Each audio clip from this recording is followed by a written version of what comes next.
some have come along. It really makes our meeting a lot more attractive to attend. We start with the agenda of the annual parish meeting. Does anyone bother to send apologies? Councillor Smith. Jeremy Smith, in passing, you may notice that we're short of one councillor tonight, namely Jeremy Smith, who most of you will know. And as I understand it, it's the first time he's been absent for something like 12 years. So I think, I was going to say we should drink some help. I think we should just, in passing, say thank you to Jeremy for his constant attendance up till now. Second item is to confirm the minutes of the last annual parish meeting. Those of you who've had a chance to read them, are you happy with the content? Can I sign them as a true record of what occurred? Okay. Do I need a proposal? Or do we just... Yes, Councillor Wilson. Proposer and seconder over here. Initial.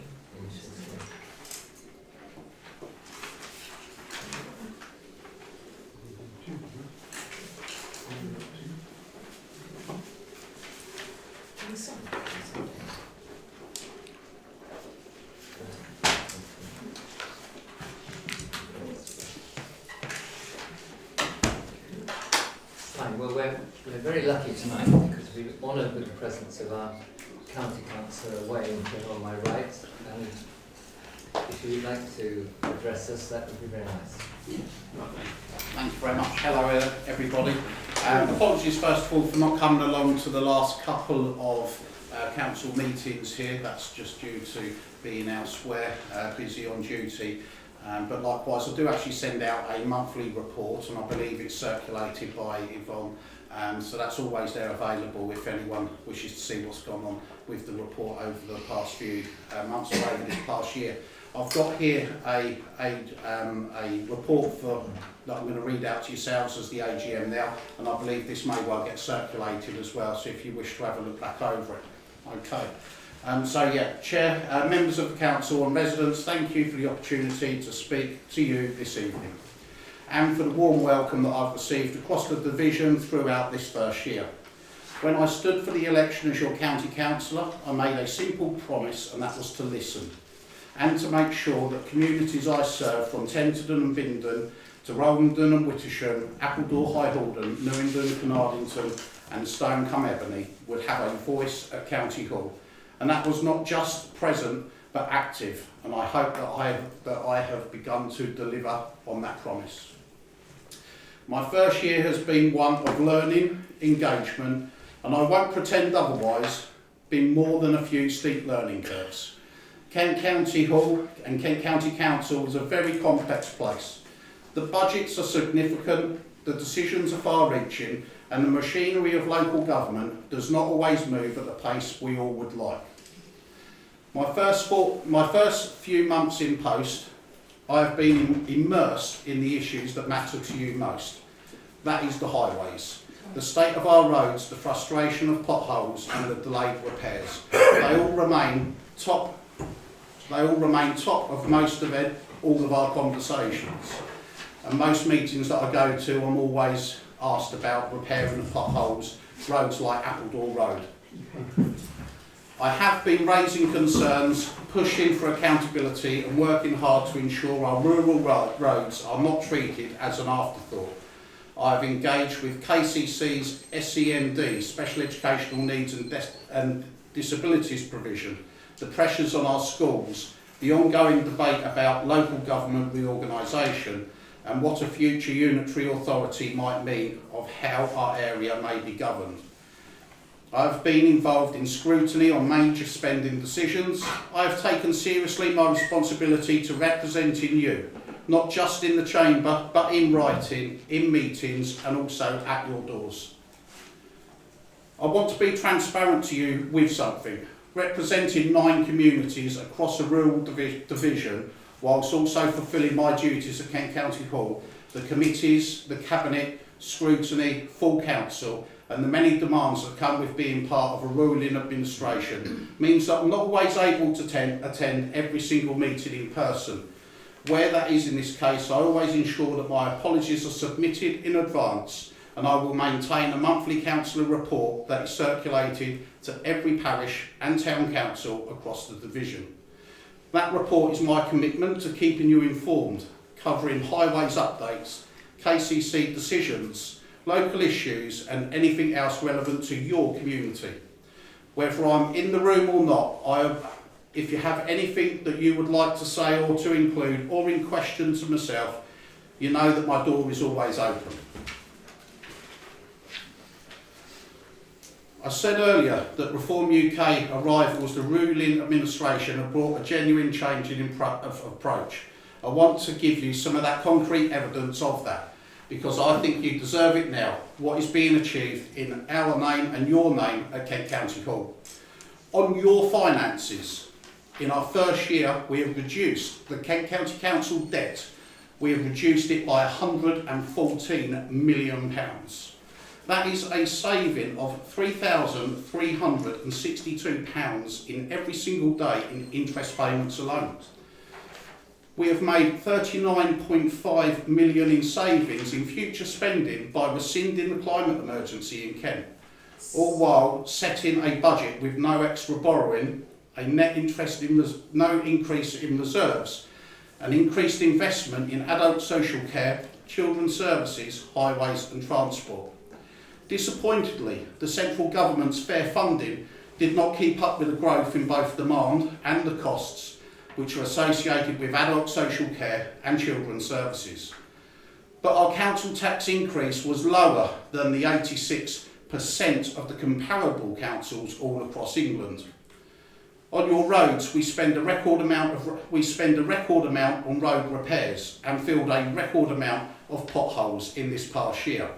That is real visible action. I know it may not always seem it, but that is actually a truthful statement. And I know from the conversations across the division just how much that those sort of things do matter to the people living in rural Kent. On your services, I'm proud that every single library that was threatened with closure under the previous administration, all 34 of those have now been saved, as well as the country parks they wish to close, and they wanted to actually get rid of all of the community wardens and the school crossing staff. We have kept all of those in place and in post. We have equally these are not just small things, but they are the fabric of the community life, and they are under genuine threat before Reform UK took control. On education, 98% of early years settings in Kent and were rated as good or outstanding by Ofsted, and 96% of pupils secured a place in one of their preferred schools. Now, on to business. We've produced Kent's first ever commercial strategy, and this has directed £55 million in contracts that have been awarded to Kent companies. So rather than using companies from outside of the area, we are actually putting the money back into Kent and those Kent companies. We have also provided enhanced support to over 500 local suppliers and businesses also within Kent. And the scale of what KCC delivers every day today is worth pausing on.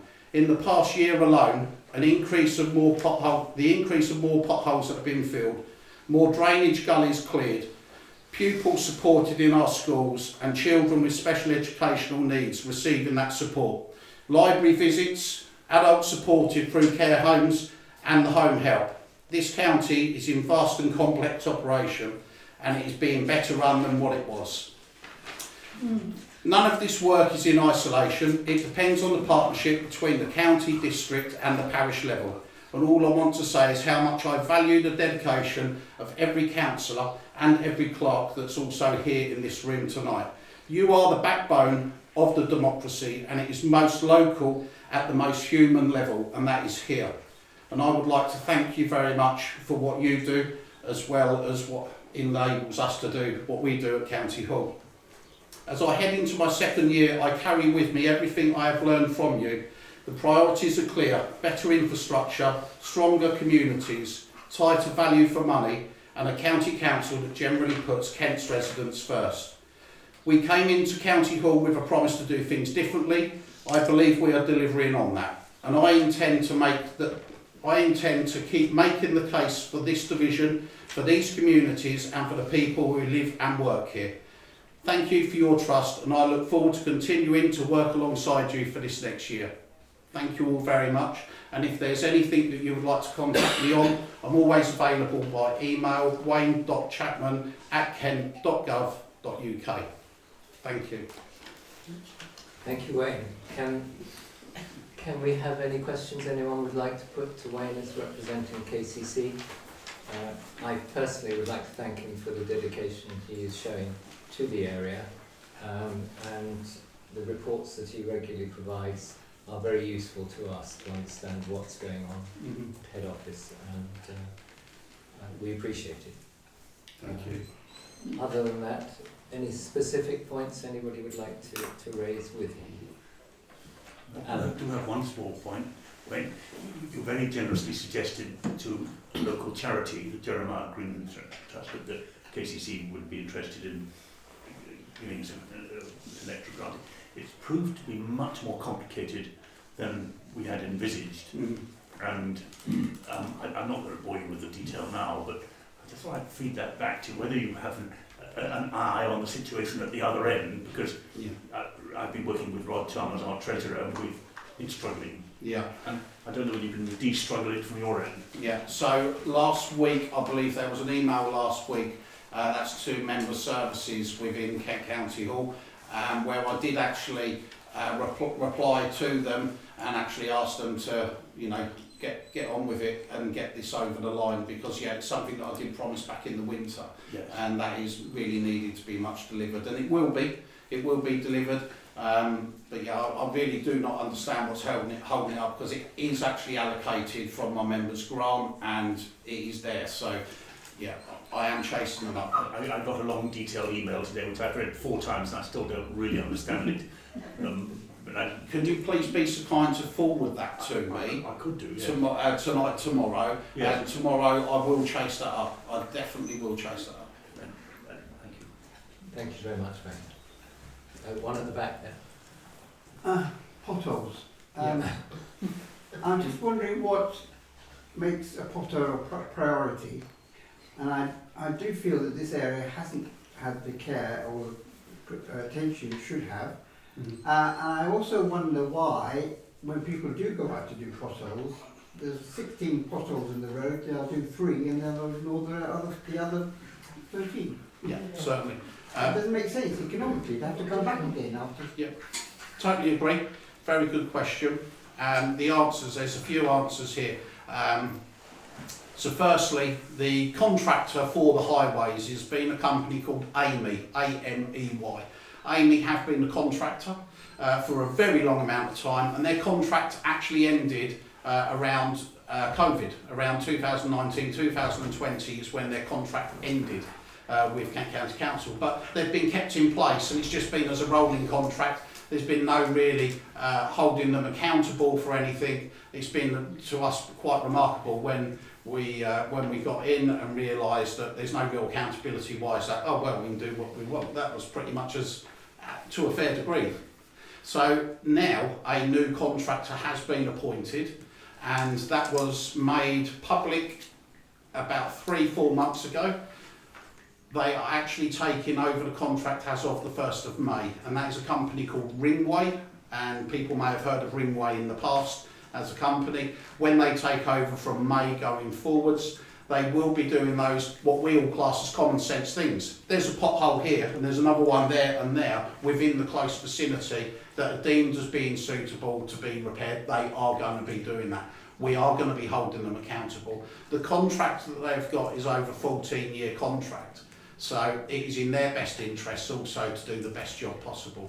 But we're going to have more ability to track the work, what they have carried out, and also hold them accountable. Also, if, and probably another question someone's going to ask, if that repair fails within a certain amount of time, we're not going to pay twice for it. We're only paying the once, but it's about us holding them accountable on what we call KPIs, key performance indicators. It's something that's a lot of people's wells, but it's about them being in the green on their productivity.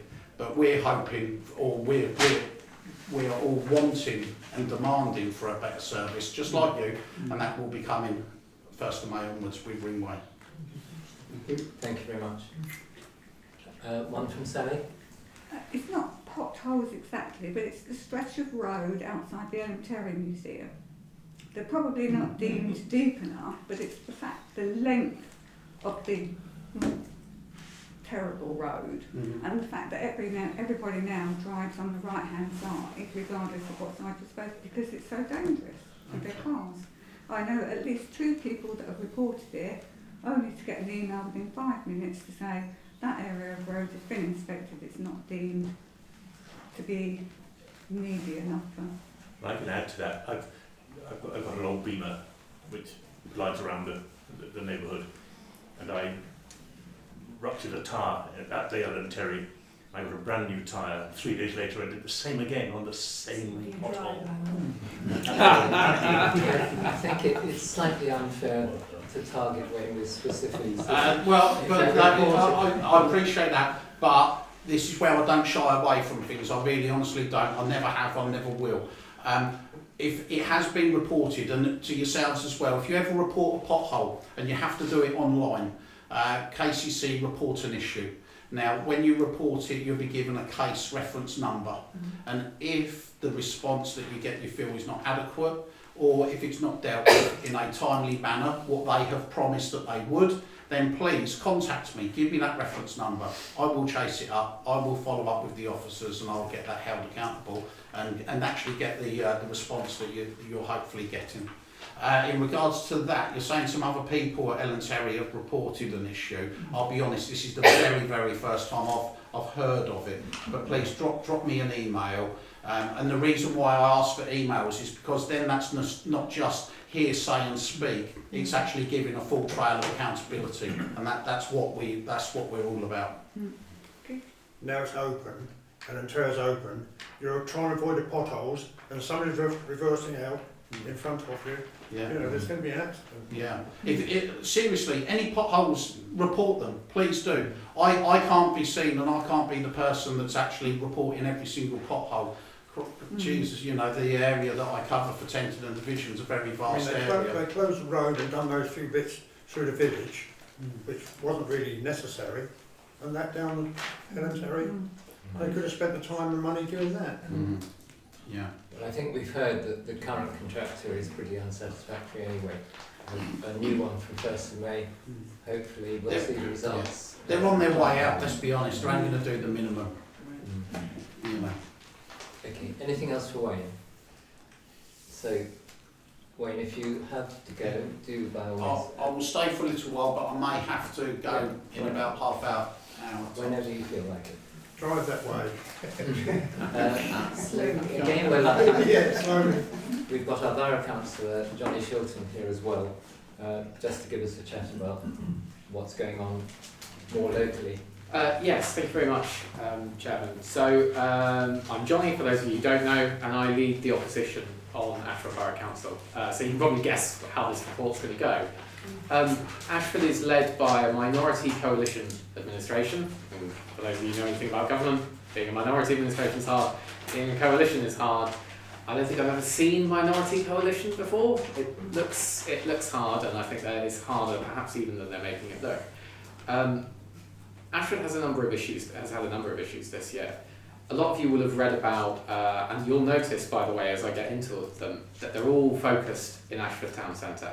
There's very little about the rural areas coming out of Ashford at the moment, which is a problem. So you'll have all seen about the demolition of the Park Mall shopping centre in the centre of Ashford. Huge amount of publicity about it. Council meeting stormed by protesters. That was certainly an interesting moment of my year. Huge amounts of profitable businesses moved on by a council that no longer wanted to take the rates. That will now become Ashford's 10th car park. Elwick Place, a cinema subsidised by us, the taxpayer, at around £1,000 a day, that sits largely empty. Now we discover that the cost of £900,000 of taxpayers' money Borough Council is going to buy out profitable business from under that cinema to invest more taxpayer money in endeavouring to make it into, they're not really sure what, some sort of leisure complex, desperately throwing good money after bad in an effort to revive a failing project. There's also, if you're, depending on what, how you remember it, a former Odeon or a Mecca Bingo on the town centre high street, they could spend £7 million turning that into a community theatre. All in favour of a community theatre, but I think it might want more than 200 seats if it's to turn any form of profit or help local people in any way. For my part, in addition to sitting on a lot of the major committees, overview and scrutiny, and constantly pushing back against ludicrous planning decisions that this council makes, this year, I think the highlight of my year was tabling a fully costed amendment to freeze council tax. In previous years, we've voted against raising council tax for residents. That's what I was elected saying I would do.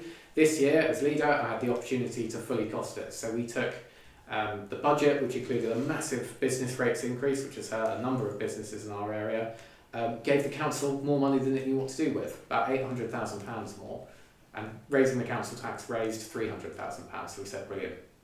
But £300,000, let's have all residents have their council tax frozen. You can predict it, we will vote it down, and for that I'm very, very sorry, because I think it's what residents wanted, and I think the administration should listen. That being said, I'm more than happy to take questions on anything else, but as I say, it's the future of Ashford Borough Council is not, as Wayne sort of alluded to, likely to take us beyond the next 12 to 24 months. It's overwhelmingly likely we'll get local government reorganisation, which will mean no more Wayne and I, or at least no more Wayne and I in our current forms. And I think that is a good thing, which will reduce the burden of councils, councils. If a tree falls on the road, who owns the piece of land that it's fallen over between the various councils? So I do think there's some good news on the horizon, but I apologise for the pessimism of this at the moment. Are there any questions? Johnny, thanks very much. Any specific questions for Johnny relating to more? You can talk about planning if you like. It's the element in the room I didn't mention. Greg. Johnny, your tale of woes in Ashford is interesting.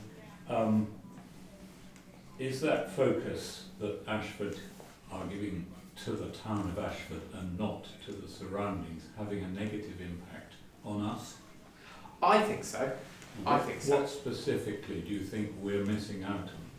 So almost all of our investment as a council goes into the town centre. So there is no provision for, so for example, I was on a working group not 2 days ago talking about CCTV in car parks. CCTV in car parks in Ashford. Yeah. Not in the rural areas. There's no provision of our parking enforcement officers don't go out to the rural areas. We've got eyes, Johnny. Sorry? We've got eyes. Yeah, you have got eyes. Ears. Yeah. But yeah, you don't see the investment. You don't see, I would like to see more things in the rural areas. I'd like to see children with play parks. I'd like to see more things like that. And we just don't see it, I'm afraid, at the moment.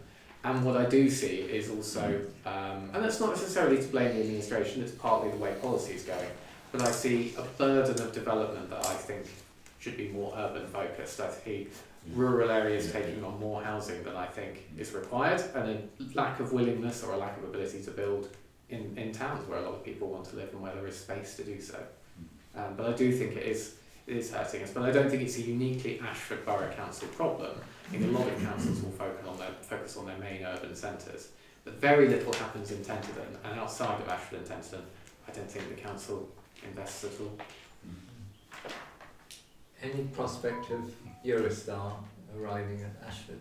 I would be surprised. There is a second operator involved, I know now, but I think that's a national central government DFT decision as to whether to sign that off. I know the council is in favour of it, every group on the council is in favour of it, every group on the county is in favour of it. Yeah. Well, you made the hostage to fortune now, Wayne. But so we're hopeful, but it's a central government.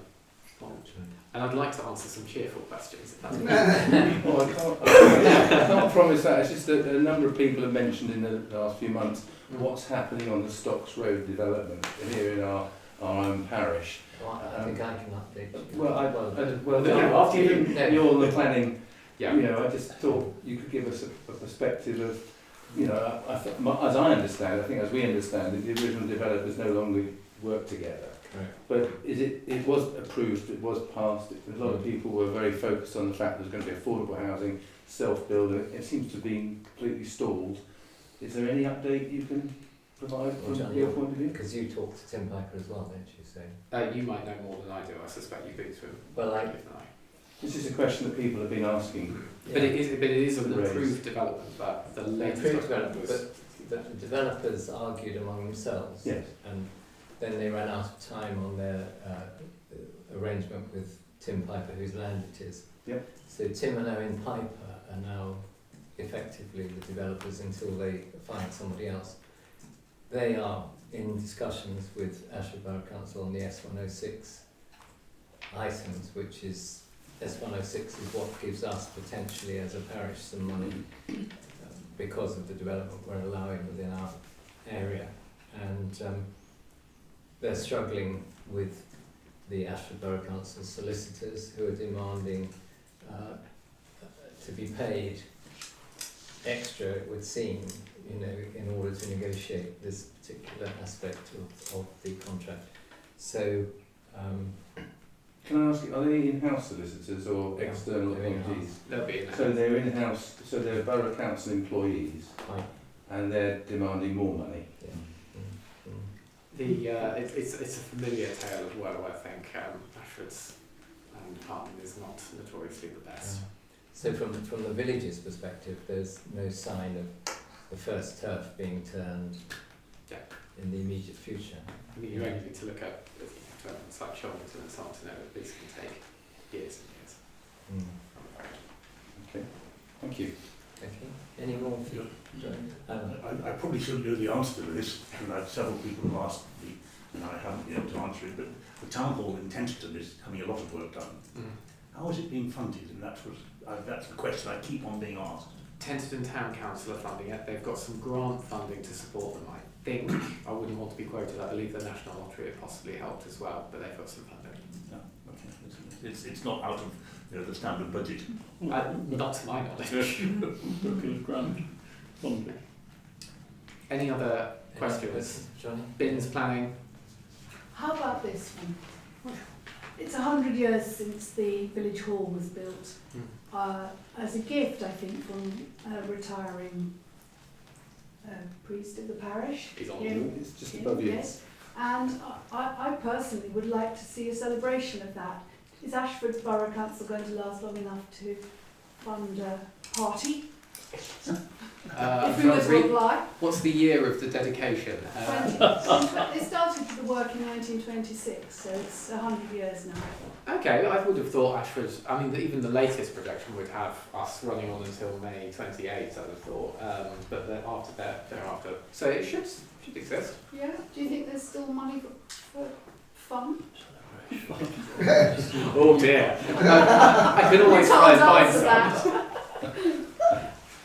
It's perhaps something that we'd rather Money, miss the boat on in terms of our village.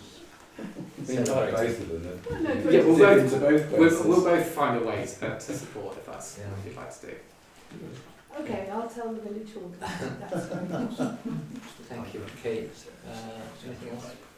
Thank you, Johnny. Again, if you wish to leave at any point, please feel free to do so. I'm afraid I have this exact same meeting in Carnarvonton and they have held me till the end, so if you don't mind, I will. Fine. Okay. Send them our best wishes. I will do. Thank you very much. Well done. Thank you. Well done. Darren, you have the floor. Darren, our local policeman, will give us an update on events locally. Good evening. My name is Darren Laker. Basically, you've probably met me at previous meetings. Some of you haven't. I've been in the job 24 years. And I work on part of the Ashford Community Safety Unit. So we deal with all sorts of stuff. I work with a team of about 10 officers and we're split over 2 teams. In the last sort of 6 months, I've had another colleague join me. So instead of covering from Shaddocks-Hurst right up to Newington and Wittersham and stuff, I now just cover Tenterton, St Michael's, Wittersham, Rolfenden, Newington and Appledore. and my other colleague then has sort of the other part of the rural. So there's now 4 of us that sort of cover the rural itself, which is a bit better than what we had sort of like 6 months ago. In general, for the area, I've looked at what we had, what we call calls to our area for Wittersham, and in the last sort of just over last year, a bit longer, there's about 140 calls to the area, but this incorporates things like domestics, nuisance, calls from other areas to come out and see local residents for something because a relative lives off area, domestics, sorts, neighbour disputes, that's the kind of thing that sort of we deal with.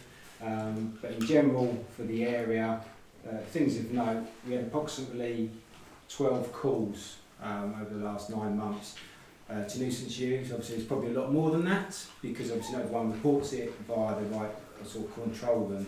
It might be through local knowledge, people let me know. And as a result of that, some of that did result in crime reports. So sometimes the calls and the crime reports go together. So it might be seen like 2 instances, actually 1 call and a crime report created. Most of the reports we had nuisance use was firing animals or being seen with catapults firing towards something. There was some obviously damaged calls. There was an incident, I think, where 30 pheasants were found in the fields, possible catapults used. And recently I've been involved in some helping out the RSPCA. I was concerned with a couple of the dogs. The RSPCA went in, helped tidy up, set up some new cages, and they will monitor the situation. Myself and the Rural Task Force have been involved in some incidents with some youths, and we've sort of identified some, not just around here but in the rural as well, for their behaviour. We've given them what we call sort of warnings, community protection warnings, and depending on their ages, which is a stepping stone to monitor their behaviour, and if they keep doing that, then we start looking at sort of further action in terms of looking at taking them to court unless there's other offences they've committed. So I'm trying to put the small screen. Obviously I'm aware of the incidents with the loose pigs, and understand that I think one of them had one of them shot, the other one's now wandering around somewhere in the rural, and all the other ones were spoken to by training standards, and basically I believe they all moved on or be home somewhere. I don't know where, but that's what training standards were involved with. Obviously I was aware of a gentleman coming around knocking recently on the doors or in a certain area. Called Nottingham Knockers. They were obviously in the area very quickly and then disappeared. We didn't get any reports of anything being stolen. We had a couple of reports of they sold some cleaning products, but if you do get something like that, please report it because they are up to probably no good. And probably the stuff that you buy, if you did, you'll probably find within the last 5 minutes. Overall crimes, we had several criminal damages. That was just in relation to the catapults, windows, cars, some property. There was one burglary where a couple of cars were stolen. One of them was found abandoned and recovered for forensics. Not through a home, so we'll be updating that one as yet. There was a burglary to an outbuilding where it's like some tools were stolen. Another one was a garage, wasn't attached to a property, possible break-in, but nothing seems nothing stolen. There was one report of sort of mistrust really, basically some eggs were put out for charity and somebody decided to just put like 5p in the box and help themselves to a couple of dozen eggs. So it shows you the kind of stuff that people will steal for anything. And there's a theft of number plates and a theft of a recycling bin. And that's, in terms of catapult incidents, if you do get catapult incidents, we've got an OP name for that, it's called OP Lake Shot. So any calls that get catapult, that's the reference we can use, so then we know what we're sort of coming to, because with catapults and that they can be recorded as a firearms incident or criminal damage, so of course sometimes these calls can get lost in the system unless we do some digging to find out. OP Lake Shot is the name for basically for any catapult incident we have. We've got OP Galileo, which is the Rural Task Force, which is for hare coursing. So if you call up and ring that up, that gets the right response and the control then know who to send. The Rural Task Force are on, they will come out, if it's a local officer or response officers, they will come out looking for the relevant details of vehicles, people and directions they're going. And obviously the Rural Task Force are the team that come out, they deal with like all the rural crimes. And there's obviously a heritage crime, so you've got a Heritage Watch app, and you've got like night hawking, which is like a people, it can be offence, people, metal detecting on land. That can be sort of an offence if there's no permission. And yeah, the Royal Task Force recently, and my colleagues were involved in an incident recently where several gates were stolen, and they went down to a local area in Dover and recovered all the gates that were stolen, and obviously 3 were arrested for it. So the gates were also returned. So it shows you a bit of information, local knowledge, and that stuff like that. Things can get returned to people as long as it's sort of quick and haven't got rid of it. But that is pretty much it for this area. Okay, thank you, Darren. Yeah. Anyone, again, suffered a crime themselves or something they'd like to mention to Darren, or most of what he said I think is quite familiar. I mean, we're not an area of huge crime, but we do have incidents from time But to I've time. noticed that doing the area I do now, we've been a lot smaller, that there has actually been times where kids are travelling, so it's very easy. Like I've seen 2 or 3 kids probably from another village that end up in Tenton. They get a bus or walk in. I've seen kids from Rodney in Tenton and elsewhere. I've seen kids by Hall in Tenton, and a couple of kids I think from this way have also been in Tenton. So it shows you kids are getting about. Yeah. So it is sometimes a case of things are happening, but 9 times out of 10 probably the same kids from the area, but every so often it is a outsider who's coming. Well, as Kate said, we've all got eyes to, Yeah. and if we see things, we should Yeah. get in touch with them. Thank you, Darren, very much. Thank you. Again, if you Last need to move, Last night. you're lucky.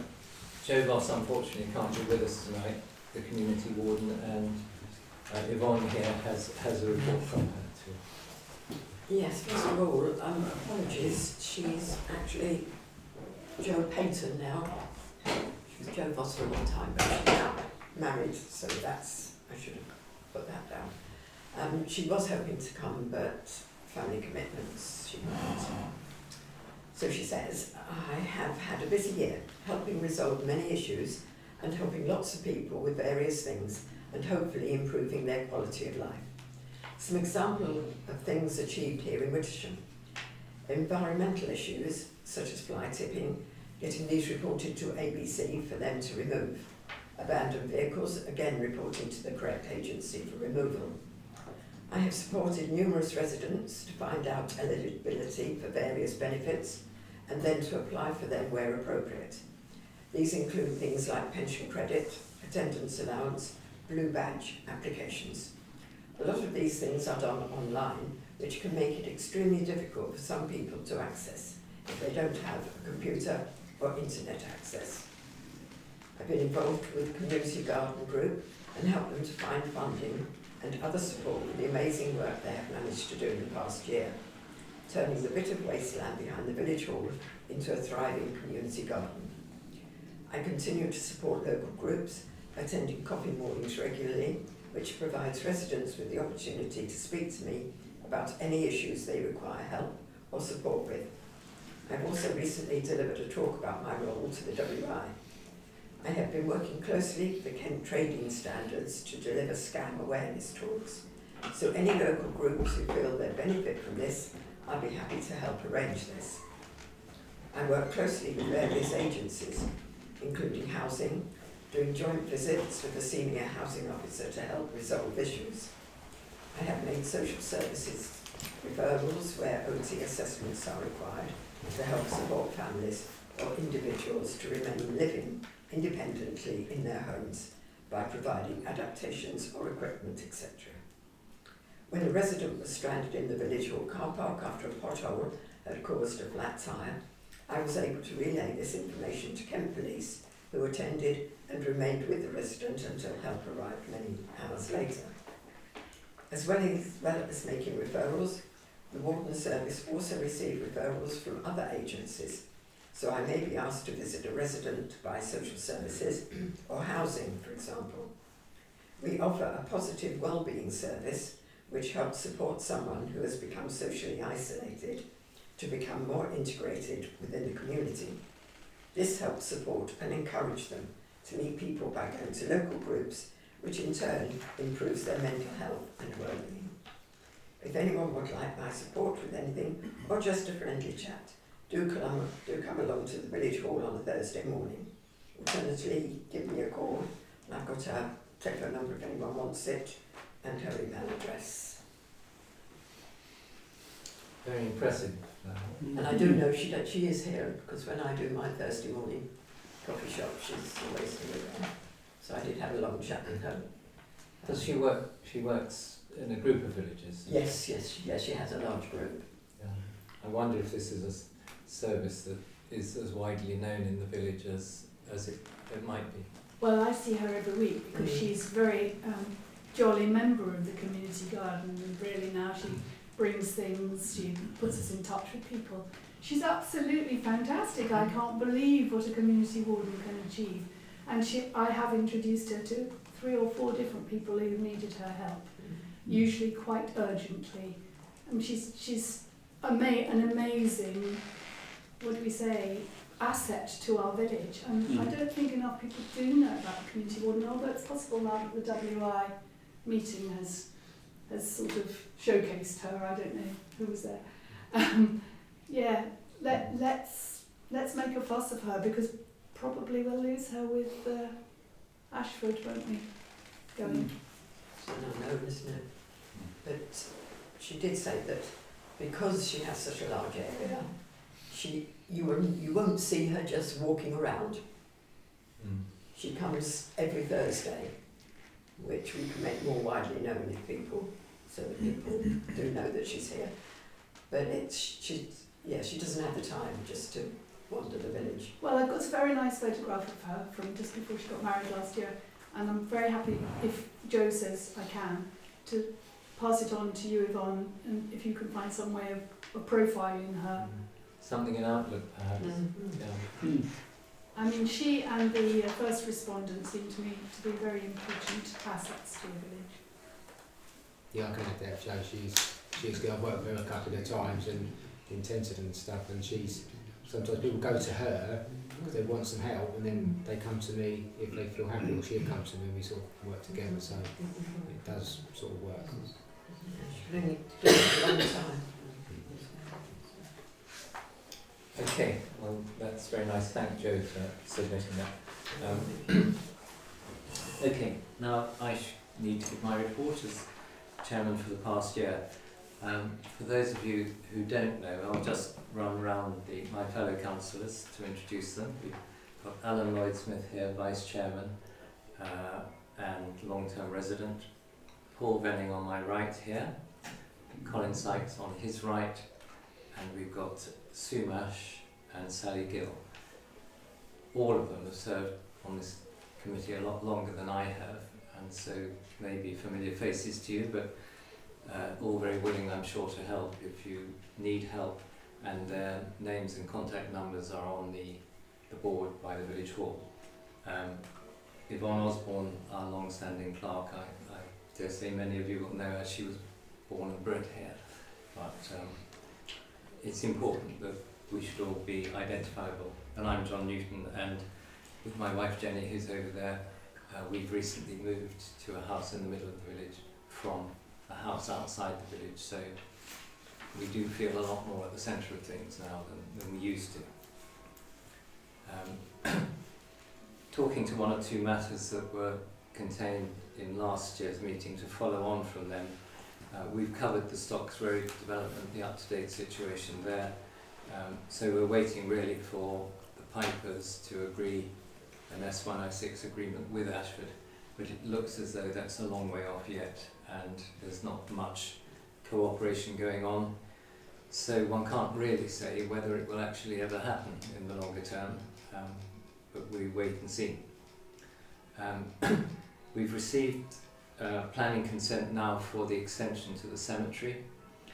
We were gifted some land by the Mallet family from the Orchards to extend the cemetery.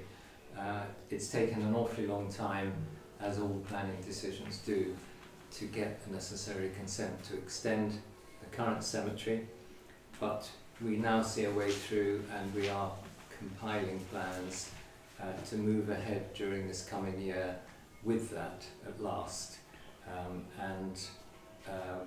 Alan here is looking at possible grants for some of the work, and Glenn over there and Greg both qualified professionals are going to help us out with the specification for the works that we need to do, and we want to push on with that. We've talked in the past about obtaining ownership of the village green and the land belonging on Poplar Farm Field from Ashford Borough Council. They retained it as potential housing development land, and once we obtained the designation of the village green, that really stymied their chances of building there. So we've been pressing for them to hand over ownership of the land to the village. Unfortunately, because of the state that they're in at the moment, in other words, they know that they're not going to exist in a couple of years' time, they've really, they're not thinking of selling any land or giving any land, alienating any land from the ownership of the Borough Council. So we're a bit stymied on that for the time being. Swan Pub, some of you know that this has been a crusade of mine over the years, and it remains so. Kevin, the landlord, has a planning application in now to convert to residential accommodation. We're waiting. It was due to come out. It was on the list for Ashford Borough Council's planning committee 2 or 3 months ago. Owing to some representations from the village, they withdrew that. They were recommending that he should receive his permission for all kinds of reasons. The planning application should not have been approved for formal reasons, but also obviously because there's a wave of anti-feeling in the village against it turning into a house, at least for the time being. But Kevin, the landlord, is unwilling to negotiate even with people from the village who've suggested they might like to take a tenancy on it. So when the planning application does come before Ashford Planning Committee, which will probably be in a month or two's time, we will be speaking against the granting of this permission, and the fact that he's refused to enter into conversation with people who wish to take a tenancy won't really stand him in very good ground with that application. We've talked in the past about issues with the old brick path alongside the church wall. It's been a difficult one because it's officially in the ownership of Kent County Council, and in order to achieve something there, the roots of a tree in the churchyard are disturbing the levels, and that's making it uneven and a bit of a hazard, particularly for elderly people. We can't at the moment come to an agreement with KCC as to how this should be dealt with. We're looking, among other things, at the possibility of the parish council taking ownership of that path, and also of the land in front of the church that's currently generally used as a car park by the school teachers. It's a bit of a no man's land at the moment, but having looked into the history of it and the current ownership, we apparently have, there is some ownership that sort of trespasses on the edge of it, and we have to look to getting a formal, I believe it's just called a stopping up order from Kent County Council, in order to clear the way for the possibility of the parish council taking over that. And it would be a neat solution for us to have both the path and that bit of ground, but it would come obviously with obligations of maintenance and liability that we would have to examine before we finally took it on. Under public rights of way, there's been a diversion of part of a footpath between the Oak House and Kingsgate Farm, and that diversion is now formally approved. It's been used as a path for many years, and so that's not anything that should disturb people particularly. There's also a footpath that leads towards Owley House that leads nowhere apparently and has never led anywhere, and people have never used it, and it's just been formally extinguished, so no one need worry about that. No, sorry, we are No. waiting. We are They haven't waiting. decided they are still, that's still, It sounds like a very difficult decision. but it's Who one of else these can- legal things, I'm afraid. Okay. We helped the school with taking some branches off a tree that was overhanging the school playing field. Again, that revealed a sort of hugely bureaucratic long-term requirement going through the local diocese, and it's taught us a bit of a lesson about what to avoid in the future when there's a simple solution to a health and safety problem locally. On highways improvement, there is a small area of footway between the gate to the memorial gate and the hairdressers. The mothers who bring their children to school go through over the grass and they come out of the gate there, and there's a short passage of grass pavement, if you like, that makes it difficult for them with their prams and everything like that to take their prams on the way to school, and involves them having to cross the road in order to find a footpath the other side. We are pressing KCC again to allow us to do something with that bit of grass pavement. It's taking a long time to get an answer out of them that would provide the right solution from our perspective, but we're working hard at it. A few miscellaneous items. There was a community award presented to Julia Sableen and Jane Neem for the way in which they've set up and managed the Open Garden Scheme. On VE Day, the 8th of May, a lot of school children joined the parishioners for raising a special flag. We've had a tree survey carried out. The Parish Council owns some trees, and we have to be careful for insurance purposes that we have a regular tree survey. We entered, as you probably noticed, a Christmas tree in the Christmas tree competition that I thought was one of the best things about the winter in the village. There were a lot of spectacular Christmas trees, and I'd congratulate particularly Alf and Yvonne for the innovative way in which they managed to prepare and light up a Christmas tree on behalf of the Parish Council. Thoroughly deserved a higher place than I think it received in the judgment. Next year. Local government reorganisation, it's been mentioned in passing here. It's something that will impact us in due course. That Kent's going to be divided into 3 or possibly 4 areas as opposed to 17 or 18 different parish councils, not parish councils, Ashford type borough councils.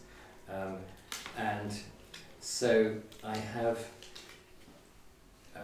reached out, I think probably is the appropriate word, to Tenterden Town Council initially, just to see whether it will be worthwhile in the long term for the smaller parish councils like our own to band together with Tenterden and surrounding councils so that we can form a unit that will be considered worth dealing with by these new organisations.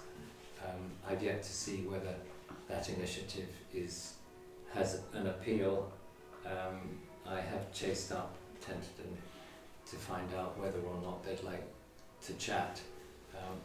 By coincidence, the chairman of Ken Ardington Council rang me this evening, and I mentioned it to him, and he seemed quite keen that the idea of at least parish council chairmen should start chatting to each other about whether we need to form a larger organisation in due course.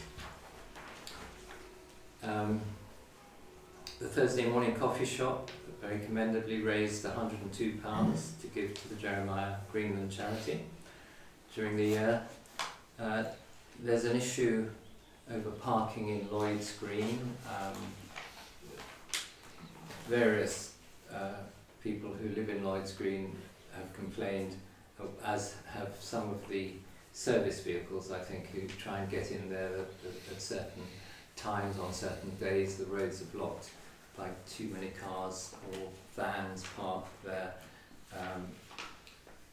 This is an Ashford Borough Council owned area, and we have been in touch with them, and it's suggested that they should confer with the residents of Lloyd's Green as to what might be an appropriate solution.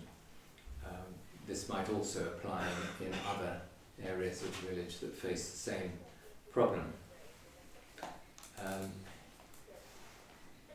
The pigs have been mentioned. That was perhaps the highlight of the year in Wittersham. Escaped pigs charging through the village. I mean, there was a downside to it. A child got injured perhaps through taking too close an interest in them. As Darren has explained, the police have taken an interest in this, as have Ashford Borough Council, and I'm not sure that the problem's totally gone away, but at least the owner of these pigs has been talked to, and if there is one left, I don't think we've seen sight of it in the village recently. Planning applications has been a quiet year from that perspective. We've only considered 4, and 3 were supported and 1 objected to.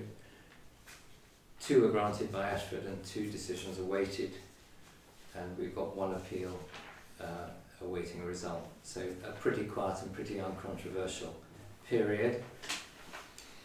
The caretaker scheme, for many years we've been doing the grounds maintenance, both of Wittersham and neighbouring villages. Alf has been in charge of that, and it's always been considered a very special service, but from Wittersham's perspective, the time came when it was clear that we were spending rather too much of our money as opposed to the other villages whose service we were providing. So we have drawn a line under it from the end of March, and from the 1st of April, Alf now maintains Wittersham alone and works 3 days as opposed to 5. So it's been a very friendly downsize agreement, if you like, that suits the village and suits Alf, and we look forward to the rather special service we get continuing, and the other villages have now had to look to find their own provision. No, Ashford, they don't have to find their own. Ashford just automatically take it on. Oh, well, okay, good luck to them. Aspire, which is the Ashford Direct Labour Department, apparently automatically take it on, but they won't find it as user-friendly as the service that Alf has provided. No question about that. Finances, our finances are in great shape. That's largely down to Yvonne, and to a large degree also to my predecessor Jeremy, who takes considerable interest in that side of things. We have our new precept agreed, fairly modest, 39,500. We have given donations to the Outlook on Oxney. We do that every year. The Poppy Appeal, Scarecrow Competition, which is a new initiative that's now taken place for the last 2 years. And we're also helping the sports club to a small degree in the maintenance of their grounds. We subscribe to the Kent Association of Local Councils, who are a third party that is in the world of the public sector and can advise us on what's going on. Kent County Playing Fields Association, the Weald of Kent Preservation Society, the Institute of Cemetery and Crematorial Management. We have a responsibility obviously for the cemetery, Yvonne takes charge of that, but she needs to be kept up to date as what is currently being required in that area. I and Alan attended a chairman's conference. Sally and Yvonne attended a Ramblers volunteer meeting at Lenham. Sally also attended a cult workshop on dementia, and some of you may know that she's in conjunction with the WI organising a talk on dementia on the 5th of May, and I think that would probably be of interest to quite a lot of people. So if you could spread the word about that, I'm sure she would welcome it. Yvonne has attended a number of webinars and courses, keeping herself up to date on a variety of subjects, and that's always an excellent thing to do, and she makes very good use of what's on offer, incidentally at no cost, which is, again, doubly welcome. Finally, I need to propose votes of thanks to various people who, in their different ways, keep Wittersham functioning and keep it looking attractive. So we've got Hilary and the Wednesday Weeders, we've got Lex and her group of gardeners who look after the triangle and the lawn order. I think the triangle has looked spectacular this year, and you know, they're amazing. We have various people who volunteer to pick up litter, and apparently some new ones have been recruited as well. It's an unfortunate aspect of modern life that it's an ongoing problem and remains so, and I can only say thank you to those who take the trouble to pick up the litter, of which there's far too much. Our tree warden, Chris Teasdale, has now resigned, and thanks to Kate and to Greg, who have agreed jointly to take on the position of tree wardens in the village. David Chesson we must always thank every year, because he carries out our internal audit and ensures that we can all be confident that the finances of the village are in good shape. Greg deserves special thanks again, because he helps us in other ways and is about to help us on the cemetery extension, and Glenn, who's here this evening, has kindly agreed to join him. Glenn is a qualified professional, as is Greg, and it's very kind of them to offer their services free of charge to the village. Alf, as always, another year gone. Thank you very much for a wonderful service, and you know, I think we would all agree that the village has looked great, always does, and the way in which you work with us is so helpful, because you're not constrained by specific tasks, but you know everything that needs doing and the right time to do it, and that's better for everybody. Just looking at Yvonne, she's just thinking health and safety, that was all.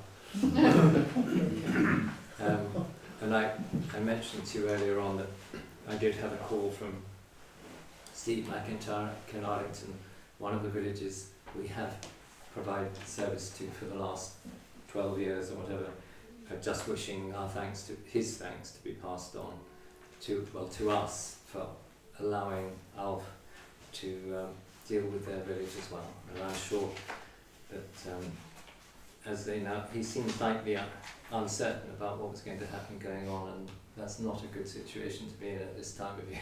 Yeah, but they are expecting the Ashford Direct Labour, ASPAR, to take on the job, but it won't, as I'm sure it won't be done the same. Our community garden organisers, Kate and various others, I mean, it's amazing what's happened behind here. I went there this evening to have a look, and it's incredible, you know, and obviously giving a lot of pleasure to a lot of people, and that's a wonderful thing. Almost finally, my fellow councillors, thank you so much for the year's service.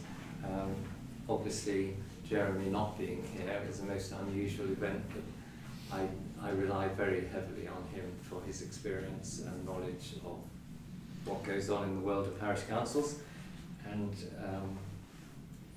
he'll be back next month, which is good. And then finally Yvonne, what can I say?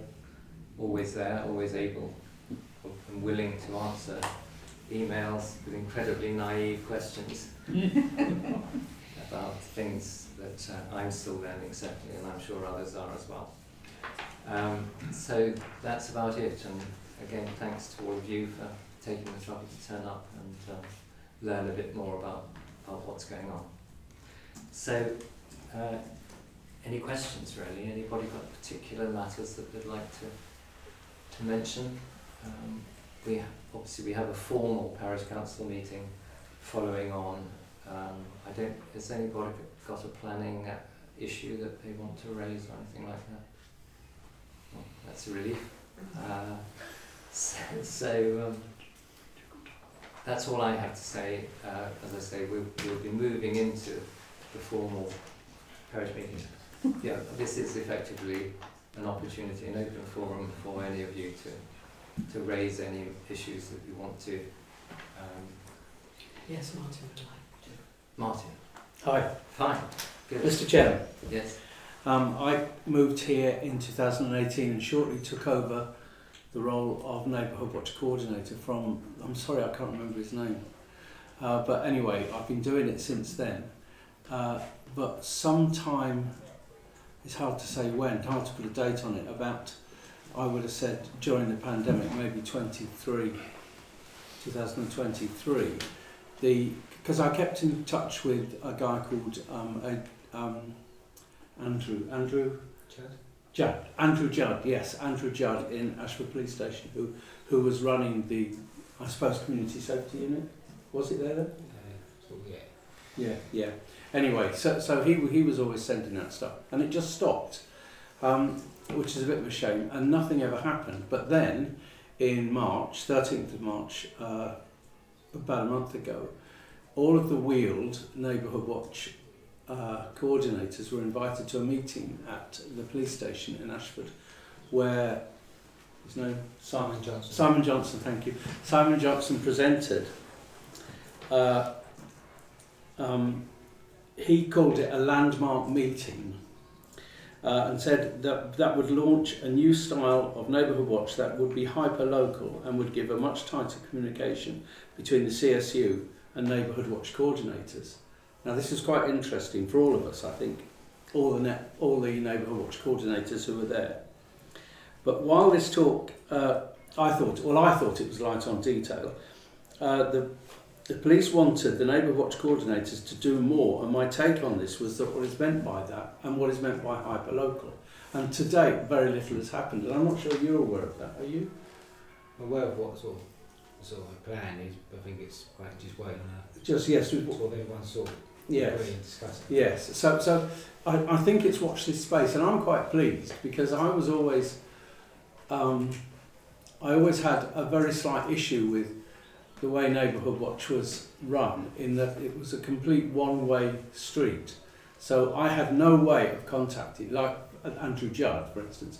I could never call Andrew Judd for advice and say, look, this is happening, that's happening. I had to call 101 or indeed 999. But I'm hoping that this might change. And it is connected also with the, I think it's a white paper at the moment, the Police and Criminal Evidence Bill, the new bill that's coming through. So it's part of that, and there's big sections in that white paper, I think it is a white paper, to make policing much more local, and that's a welcome, I think. But it's, as Darren says, it's watch this space.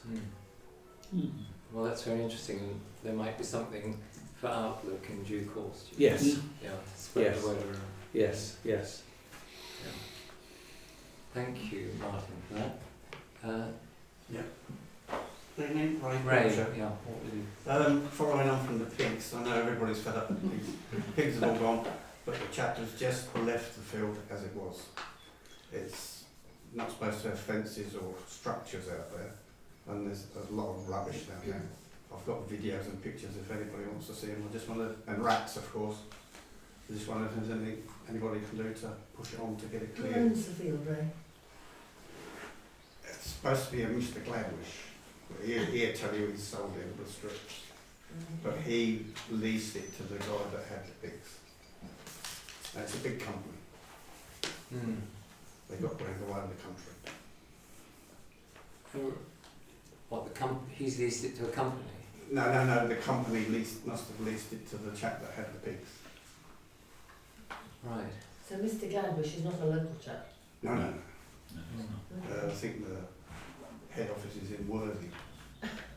They've got Isle of Wight, up country, London, everywhere. They've got pieces of ground that are all put into strips. So it's all basically the same with those. But I mean, it's in a state there now. Do you think it would make a good community garden, Ray? You'd have a lot of work to There's no pigs there anymore. do. No We pigs. can have a fire. We can have a fire. But I just wonder if the chap can be made to clear it up, because it wasn't supposed to be like that anyway. So it's moved away from the police, this has it now? That would be environment. I'm still in touch with trading standards, and he's going to have a word with Environment Agency, but I just thought if we could hit it from 2 or 3 different directions. Sure. I mean, it I'm sounds quite happy to show anybody around down there if they want to see it, because the videos don't really do it justice. It's a right mess down there. And there's nobody living, or does he visit, or? No, he hasn't been back for nearly 6 weeks now. Okay. He came 2 days after the last pigs disappeared, and that was it. So there's no pig around either? No pigs. No.